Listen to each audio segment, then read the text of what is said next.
Hi friends, welcome back to మన channel. చాలామంది video చూస్తున్నా కానీ లైక్ మాత్రం మర్చిపోతున్నాను. ప్లీజ్ ఒక చిన్న లైక్ చేయండి. సీత బాధతో నిన్న వచ్చినా బాగుండేది, ఆమెను కలవకపోవడం మా దురదృష్టం అని చెప్పేసి బాధపడుతుండగా దూరంగా సుమతి చూస్తూ బాధపడుతూ ఉంటుంది. బ్యాలెన్స్ మనీ పే చేసింది అవసరం ఉందా మ్యామ్ అని చెప్పేసి రామ్ అడుగుతుండగా, లేదు రామ్ గారు, మీరిచ్చిన మనీ అక్కడికి సరిపోయిందని చెప్పేసి డాక్టర్ అంటుంది. థ్యాంక్ యూ డాక్టర్, వెళ్ళొస్తాను చెప్పేసి ఇక రామ్ వస్తూ ఉండగా దూరం నుంచి సుమతి చూసి బాధపడుతూ ఉంటుంది. కానీ రామ్ మాత్రం చాలా డిస్టర్బ్గా ఉంటాడు.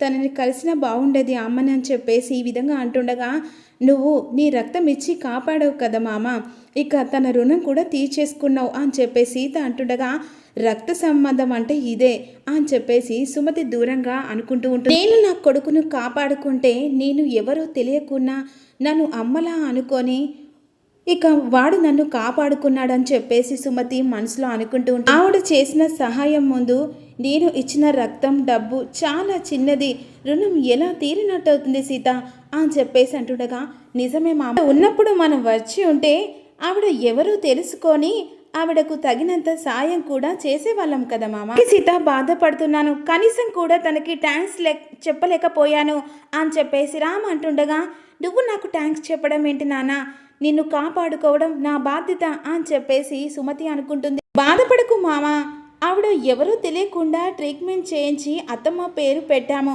ఆవిడ ఖచ్చితంగా గుర్తు పెట్టుకుంటుంది మామ. ఆ రోజు తనని హాస్పిటల్లో అడ్మిట్ చేసినా కూడా తనని గుర్తుపట్టలేక ఉంది అని చెప్పేసి అంటూ ఉండగా, ఆవిడ మనని గుర్తుపట్టకపోయినా ఆవిడ మాత్రం మనని గుర్తుపట్టి ఏదో ఒక రోజు మనల్ని పలకరిస్తుందిలే మామ అని చెప్పేసి సీత అంటూ, పలకరించడం కాదు సీత, మీ వెంటే వెనకాల ఉంది, మిమ్మల్ని కాపాడుకుంటాను, అది నా బాధ్యత అని చెప్పేసి సుమతి అంటుండగా, ఆవిడని పలకరించడం కాదు, ఆవిడ థ్యాంక్స్ చెప్పి ఆవిడని మా అమ్మలా చూసుకోవాలి సీత అని చెప్పేసి రామ్ అంటాడు. నేను మీ అమ్మని నాన్న, త్వరలోనే నీ ముందుకు వస్తానని చెప్పేసి సుమతి అనుకుంటూ ఉండగా, ఇక అత్తమ్మ రూపంలో ఉండి ఆవిడ నిన్ను కాపాడింది, ఎప్పటికీ అత్తమ్మ ఆశీస్సులు నీకు ఎప్పుడు వెన్నంటే ఉంటాయి మామ అని చెప్పేసి సీత అంటుంది. మామ అని చెప్పేసి వెళ్తూ ఉండగా దూరం నుంచి సుమతి చూస్తుంది.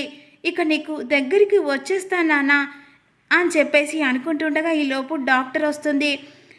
చాలా థ్యాంక్స్ డాక్టర్, మీ మేలు మరచిపోను అని చెప్పేసి సుమతి అంటుండగా, పాపం వాళ్ళు మిమ్మల్ని కలవడానికి చాలా ఇబ్బంది పడుతున్నారు అని చెప్పేసి డాక్టర్ అంటుంది. మీరు ఎందుకు అబద్ధం చెప్పించారు అని చెప్పేసి అంటుండగా, కారణం ఉంది డాక్టర్, త్వరలోనే వాళ్ళను కలుస్తాను, ఇప్పుడే కాదని చెప్పేసి అంటుండగా, సరే మీ ఇష్టం సుమతి గారు, కొత్త మొహానికి ఇక చాలా ఇబ్బంది పడుతూ ఉంటారు, కాస్త అలవాటు కావడానికి టైం పడుతుంది అని చెప్పేసి డాక్టర్ అంటుంది. జాగ్రత్తగా ఉండండి సుమతి గారు అని చెప్పేసి డాక్టర్ అంటుండగా, ఈ కొత్త మొహంతో కూడా నాకు చాలా బెనిఫిట్ ఉంది, అంతేకాకుండా ఆ దేవుడు నాకు మేలు చేశాడు అని చెప్పేసి సుమతి అంటూ ఉంటారు. గుడ్ లక్ అండి అని చెప్పేసి డాక్టర్ అంటూ ఉంటుంది. సరే మీకు ఎవరైనా ఉన్నారా అని చెప్పేసి అడుగుతుండగా, ఉన్నారండి, నన్ను ప్రాణంలో పెంచుకునే ప్రేమించే మా అన్నయ్య ఉన్నాడు అని చెప్పేసి సుమతి అంటుంది. డాక్టర్ అని చెప్పేసి వెళ్తూ ఉంటుంది. కాకపోతే శివకృష్ణ వాళ్ళ ఇంట్లో సుమతి గురించి కంగారు పడుతూ ఉంటారు. అప్పుడు బామ్మ ఒకరోజు ఆశ్రమంలో ఇక అక్కడే ఉన్నానని చెప్పింది కదా, అక్కడికి వెళ్ళిందా అని చెప్పేసి బామ్మ అంటుండగా, అప్పుడు లలిత కూడా అవునండి, ఒకవేళ సుమతి అక్కడికే వెళ్ళవచ్చు అని చెప్పేసి అంటుంది. లేకపోతే ఒక పని చేద్దామండి, పేపర్లో సుమతి ఫోటో వేసామంటే ఎవరు ఎక్కడున్నా తెలిసేలా చెప్తారు కదా అని చెప్పేసి అంటుండగా, అవును బావా, ఇక అక్క చెప్పింది కరెక్టే, ఆ పని చేద్దామని చెప్పేసి అంటుండగా ఈ లోపు మాత్రం సుమతి శివకృష్ణకు ఫోన్ చేస్తుంది. ఎవరు అని చెప్పేసి అంటుండగా, నేనన్నయ్య అని చెప్పేసి సుమతి ఫోన్లో సుమతి ఎక్కడున్నావు, ఏం చేస్తున్నావు, ఏమైపోయావు అని చెప్పేసి శివకృష్ణ కంగారుతో అంటుండగా, అప్పుడు వెంటనే లలిత స్పీకర్ ఆన్ చేయండి, ఏమైపోయావు సుమతి, ఎక్కడున్నావు, ఇక్కడ ఇంట్లో వాళ్ళందరూ కంగారు పడుతున్నాం అని చెప్పేసి అంటుండగా, క్షమించండి వదిన, నేను బాగానే ఉన్నాను అని చెప్పేసి సుమతి అంటుంది. నన్ను క్షమించండి అని చెప్పేసి సుమతి అంటుండగా, సరే అమ్మా, ఇన్ని రోజులు ఎక్కడున్నావు, ఏమైపోయావు, సరే నువ్వు ఎక్కడున్నావో చెప్పు, నేను అక్కడికి వచ్చి తీసుకొస్తానని చెప్పేసి శివకృష్ణ అంటుండగా, సారీ అన్నయ్య, నేను ఇంటికి వచ్చే పరిస్థితిలో లేను అని చెప్పేసి సుమతి అంటుంది. ఏమైందో, ఏం జరిగిందని చెప్పేసి బామ్మ అంటుండగా, నేను చెప్పాను కదమ్మా ముందే, నేను ఎక్కువ రోజులు అక్కడ ఉండలేనని, ఉన్నన్ని రోజులైనా చాలా సంతోషంగా ఉన్నాను అని చెప్పేసి సుమతి అంటుండగా, ఏమైంది సుమతి, ఇక ఇప్పుడైనా అందరం కలిసి చాలా సంతోషంగా ఉండొచ్చు కదా అని చెప్పేసి లలిత అంటుంది. అవకాశం ఉంటే తప్పకుండా వస్తాను వదిన అని చెప్పేసి సుమతి లలితతో అంటూ ఉండగా, ఇప్పట్లో నువ్వు రావా వదిన, నువ్వు వస్తావని ఆశగా చూస్తున్నావు, ఇప్పట్లో కాదు ఎప్పుడో ఒకరోజు వస్తాలే లీలా అని చెప్పేసి సుమతి అంటుంది. నా మీద కోపమా సుమతి అని చెప్పేసి శివకృష్ణ అంటుండగా, కోపమా లేదు అన్నయ్య, ఒక కారణం వల్ల నేను దూరంగా ఉండాల్సి వస్తుంది, నీ భర్త గురించి పిల్లల గురించి చెప్పలేదు, పోనీ అక్కడికి వెళ్ళావా అని చెప్పేసి శివకృష్ణ అడుగుతా. ప్రయాణం ఎటువైపో నాకే తెలియదు అన్నయ్య అని చెప్పేసి అంటుండగా ఒక్కసారిగా శివకృష్ణ షాక్ అవుతాడు. ఏంటమ్మా ఏం జరిగింది? ఇక ఏం లేదన్నయ్య, మీ ఆశీర్వాదంతో నేను చాలా నిండు నూరేళ్ళు చక్కగా ఉంటానన్నయ్య అని చెప్పేసి సుమతి అంటుంది. నా కోసం వెంతుకులాడకన్నయ్యా, ఉంటానని చెప్పేసి కాల్ కట్ చేస్తుంది. సుమతి ఏడుస్తూ ఉంటుంది. పక్క వాళ్ళ ఫోన్ తీసుకొని శివకృష్ణకు ఫోన్ చేసిన తర్వాత అతనికి ఫోన్ ఇచ్చి థ్యాంక్స్ చెప్తూ ఉంటుంది. కట్ చేసిన తర్వాత సుమతి ఎందుకురా అలా మాట్లాడుతుంది, అర్థం కావట్లేదని చెప్పేసి బామ్మ అంటుండగా, సుమతికి ఏదో జరిగిందమ్మా, తను మాత్రం ఏదో సమస్యలో ఉందని అర్థమైందని చెప్పేసి శివకృష్ణ అంటాడు. సమస్యలో ఉన్నప్పుడు ఏదో ఒక సహాయంతో బయటపడచ్చు కదండి అని చెప్పేసి లలిత అంటుండగా, ఇక తనకి రావడం ఇష్టం లేదు కదా, ఉండని, తనకి ఏ ప్రాబ్లం ఉందో ఏంటో మనకు చెప్పలేక ఉంటుంది కదా, అయినా ఇక మనం ఎన్ని చేసినా కూడా సుమతి రావడానికి ఇష్టపడదు కదా అని చెప్పేసి శివకృష్ణ అంటాడు. ఈలోపు సీత ఆటోలో వచ్చిన తర్వాత, ఏంటమ్మా కారులో వెళ్ళి సార్ రాకుండా నువ్వు ఒక్కదానివే ఆటోలో వస్తున్నావు అని చెప్పేసి సామాన్ అడుగుతుండగా, లేదు సాంబన్న, మామ ఆఫీస్కి వెళ్ళాడు, ఇక నేను ఆటోలో వచ్చాను, టైం వేస్ట్ చేయడానికి నీకు కూడా తెలుసు కదా అని చెప్పేసి అంటుండగా, ఇక జ్వరం తగ్గింది అంతలోనే సారు ఇక ఆఫీస్కి వెళ్ళాడా అని చెప్పే సాంబన్ అడుగుతుండగా, అవును అందరూ ఇంట్లోనే ఉన్నారా?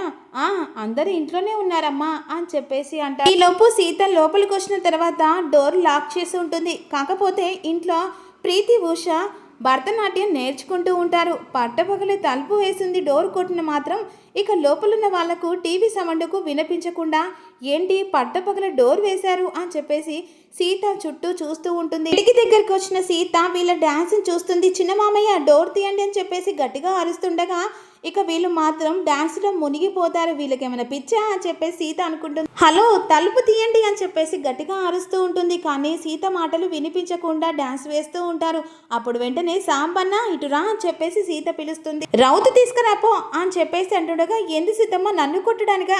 నిన్ను కొట్టడానికి కాదు, నువ్వు త్వరగా రౌతు తీసుకురాపో రాయి అని చెప్పేసి అంటుండగా సాంబన్న వెళ్ళి ఆ రాయి పట్టుకొని వస్తూ ఉండి సీతకు చేయిలో పెడతాడు. సీత అంటే ఏమనుకున్నారు, ఆ రౌతో కలిసి ఒక్కసారిగా ఆ బాక్స్ మీద విసిరి కొట్టేసరికి ఒక్కసారి ఆ సాంగ్ ఆగిపోతుంది.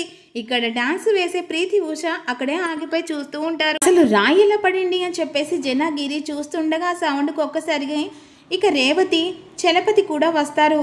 నేనే తలుపు తీయండి అని చెప్పేసి సీత గట్టిగా అంటే చలపతి వచ్చి డోర్ ఓపెన్ చేసిన తర్వాత సీత లోపలికి వచ్చి, ఏంటి మీ పిచ్చి గంతులు, ఇక వెర్రి శాస్త్రలు చూసి నిజంగానే కోతులు లోపలికి వస్తాయని తలుపులు బిగించుకున్నారా అని చెప్పేసి సీత అడుగుతూ ఉంటే, ఎంత పొగరు ఉంటే మ్యూజిక్ సిస్టమ్ని పగల కొడతావని చెప్పేసి గిరి అంటుండగా, ఏం చేయను మరి, తలుపులు తట్టాను తీయలేదు, కాలింగ్ బెల్ కొట్టాను తీయలేదు, అందుకనే ఆ పని చేశాను అని చెప్పేసి సీత అంటూ ఇంటికి దగ్గరకు వచ్చి కూడా పిలిచాను, అయినా వినిపించుకోలేదు, నీకు ఎంత ధైర్యం ఉంటే ఆ సిస్టమ్ని కాదు ఆ బాక్స్ని పగలు కొడతావా, అది ఎంత ఖరీదో నీకు తెలుసా, మనిషికో మాట గొడ్డుకో దెబ్బ అని ఊరికే అనలేదు కదా చిన్న మావయ్య, నేను నా మాట వినిపించుకోలేదు, నేను మీకు మూజికు వినిపించకుండా చేశాను, మేము ఉట్టిగానే తలుపులు బిగించలేదు, పిల్లలు భరతనాట్యం నేర్చుకుంటున్నారు, అదో నాట్యం మా మావయ్య, ఇక కుప్పి గంతలు వేస్తున్నారు అని చెప్పేసి సీత మాట్లాడితే చాలు పిచ్చి గంతలు అంటున్నావు, ఇంకోసారి అంటే ఊరుకోమని చెప్పేసి ప్రీతి అంటుండగా,